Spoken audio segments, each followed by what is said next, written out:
If you want to go and try WordPress completely for free, there is a good option. You have to go to this site called tastewp.com, and what they will actually do is they will give you WordPress completely functional for 2 days, completely for free. You don't need to give them your credit card, email, or sign up. You don't need to do anything. Simply come inside here, and here you can go and even choose some settings. So for example, the version of WordPress you want to go and use, or even the PHP version you want to go and use, in addition to a lot of different settings.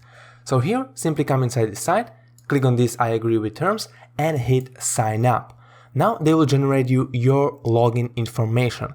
So go inside here, click on this copy, and you can see if I click on this button,